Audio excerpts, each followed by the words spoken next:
announcing. Coach, if you want to make an opening statement, we'll open it up for questions. Yeah, I hope everybody had a great holiday, and glad to be here today, and obviously excited about the matchup tomorrow. Guys have had a great week. We appreciate, I'm out there looking at Winston, we appreciate all the people from the Independence Bowl and their hospitality all week, and just really grateful. I know our team has really enjoyed the experience, met a lot of great people, and really practiced well, really focused all week, so we're excited about the opportunity. Questions for the players?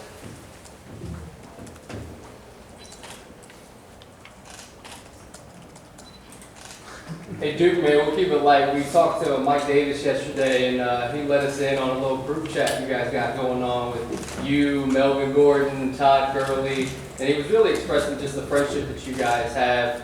What's your relationship been like with Mike Davis leading up to this week and this week?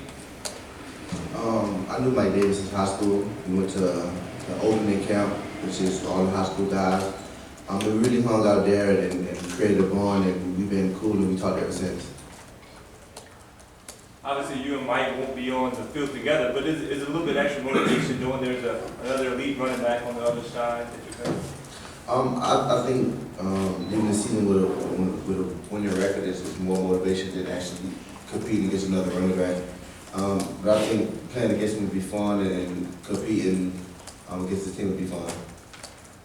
Duke, how much have you relied on that support throughout the season from those guys, to be able to know that you could talk to them and go through some of the things together, even if it was via text message or phone, just when things get rough, to know you've got that kind of support from that kind of group of elite players?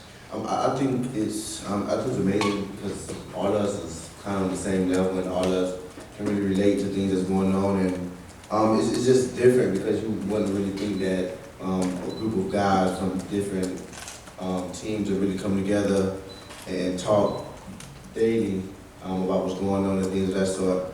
So I think it just shows just what type of guys we are.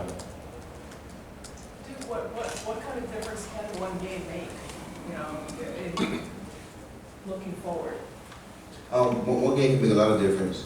It can start big things. All it takes is one game just to really show not only the world, but show each other what we are capable of doing and what we can do from this point forward.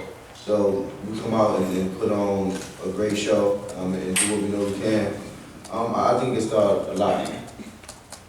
Denzel, can you answer that question too? The difference one game can make this game? Like Duke said, I mean, it started a lot, just say, each team, whether we win this game or they win the game, it could be, a lot of momentum going into, next season, just piggyback on the bowl game.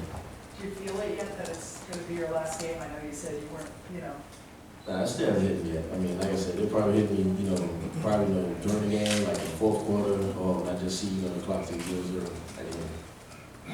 Duke, you talked about the importance of the winning record. When you guys were playing so well, middle of the season, what was it like to finish with 3 straight losses, and then can you elaborate on how important it would be to not finish with a win record? Finish with 3 straight losses is like I said, it's not fun.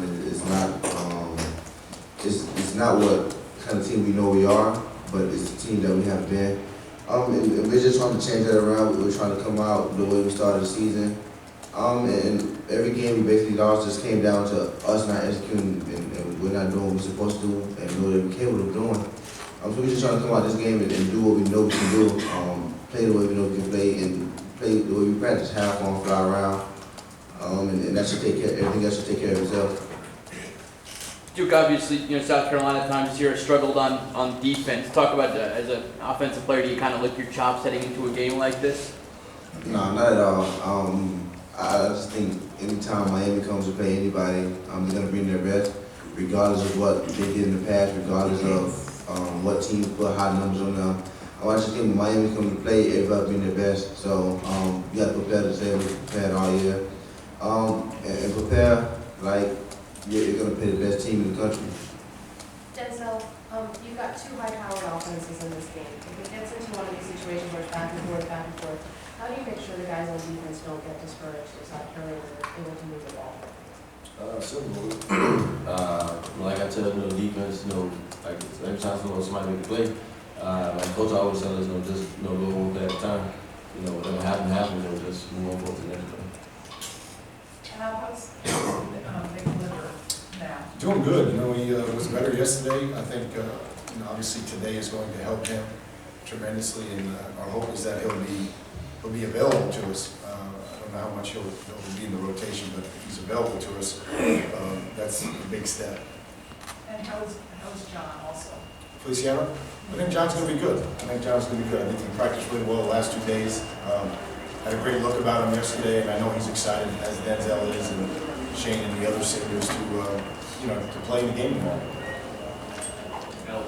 Related to that, their pass rush, when you look at the numbers, they're in the 120s and sacks and tackles for loss and stuff. I'm curious, what do you see when you look at their pass rush? Yeah, I think, obviously you got to handle the inside too. I mean, they get great push on the quarterback, and it could be a little bit misleading, Matt, because they are playing a lot of spread option teams. They are playing a lot of teams that are running the ball and have elusive quarterbacks. So from that standpoint, we just got to do a great job protecting.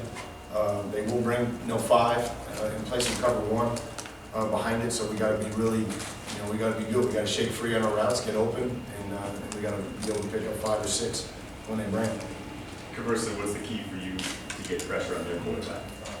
Well, number one, we got to win our one-on-one matchups, but certainly we're going to, when we do dial up, the 5 or 6 man pressures, we got to get home with them. We got to make them pay. And so that's going to be a challenge for us. There's no question, about it from that standpoint. We got to execute. Everybody's got to be where they need to be. And when we do get our one-on-ones, we got to win. Al, from a program momentum standpoint, is there a big difference in a losing season and not? I mean, is that a big deal, you think? That Yeah, I one think, Duke, mentioned it earlier. I think, from our standpoint, when the regular season ended, we kind of gave the guys who were high rep guys and vets, 2 weeks to kind of get healed up and regroup. And then once we went to work, everybody went back to work. So, right now, our hope is that we're a markedly different team than we were, 3 weeks ago. To be quite honest, we practiced really good in the pre-site, and then when we came to here, came to Shreveport, we practiced well. So again, it's going to be about going out tomorrow and executing, and certainly for us at Miami, winning the bowl game for the first time in 8 years, obviously would be a big momentum boost for us, no question about it. Now, what do you see in South Carolina's offense with the combination of the play action passing game, Dylan Thompson mixed in with the lane? Yeah, I think that's the key. I think if they can get running the ball and stay stay ahead of the sticks on 1st and 2nd down, they become very difficult on 3rd down with their combination of run pass and quarterback runs. Number one. Number two, if the run gets going, they have an excellent play action team. They are an excellent play action team. They have some length. Obviously, in addition to having Farrell, a guy that can make you miss an open field, they have some length that can go up and get it down the field. So we really have to go attack the ball and not give up the points. Coach, the ACC has had a lot of success against the SEC this year, particularly on the final weekend of season play. Have you talked to your team about that, maybe joining the party and beating SEC? Joining the party, yeah, we'd love to join the party. I mean, I think, we talk about the game. I think these guys are, preparing to play. And all that goes into it. There's a lot that goes into that. And to be perfectly honest, we don't really get into the storylines.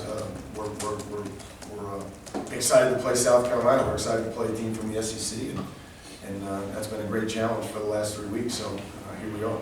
Al, both teams are kind of dealing with varying levels of disappointment. How much is the want to be here? Does that matter? Or is that overrated? I mean, what do you think? Yeah, again, I can't speak for Coach Berger or South Carolina. I think for us, we came here, with a mission, and I think from our standpoint, these guys have done an incredible job of practicing and keeping everything in perspective and relaxing when it's time to relax, being focused when it's time to be focused. Now we got to bring it to the game tomorrow. We got to bring it to the game tomorrow, enjoy the moment, enjoy the battle.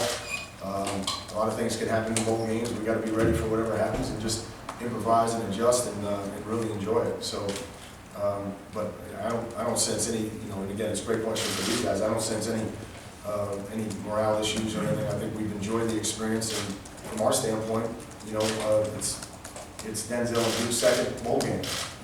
Denzel, his first 2 years was, precluded from going to bowl games or the ACC championship, and Duke, I believe that was the first year, right? So, from that standpoint, I think they're excited about being here and playing. Coach, wondering about your relationship with Coach Spurrier.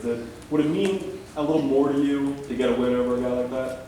Again, I have incredible respect for Coach Spurrier, and number one, because of what he's accomplished in his career, really the turnaround, if you will, at 3 different programs, I think speaks for itself, and just the way he went about his business. But I think from a more personal nature, he and Jerry, for all the functions that we've done together, they've been so kind and gracious, and he shares his wisdom and experience, and he's very approachable, very likable man, and in a private setting, he's unbelievable to be around. So I think from that standpoint, we're grateful, to he and Jerry, but it doesn't have any more significance. I think right now our focus is on playing really well tomorrow, executing, and coming out with a win. Denzel, you said recently that you wanted this one, the team to be more keyed in kind of compared to last year's bowl game. Do you think you guys have been successful in doing that as far as the extracurricular stuff and zoning in when you have to? Yeah, when we went out, as a team, everybody was pretty much at the same place, and, when it was time to go, everybody, pretty much got on the bus, got back to the hotel, got back in their rooms, or were downstairs in the lounge, just relaxing. Is that different from last year a little bit, would you say? Yeah, I mean, I didn't go out as much last year, but, like I said, last year, we had a couple guys, like Perryman, curfew, a couple of days here and there. But like I said, this year, pretty much, like us seniors, me, John, Shane, Brian, we made sure, a lot of guys, were back in the rooms or, back at the hotel, when it was time for curfew. What was the most fun thing for each of you that you've done this week? What did you enjoy doing? I would say yesterday the team bowling, we went out, bowling as a team, that was pretty fun, and just the walk itself. Couple more questions, guys. Can you answer The that? team bowling also. If you wanted. You need to elaborate. Yeah. We had a player versus staff. And the first game, second game got cut short, but we was winning that game too. That was the most fun that I had, was just having fun with the coaches and really enjoying being there.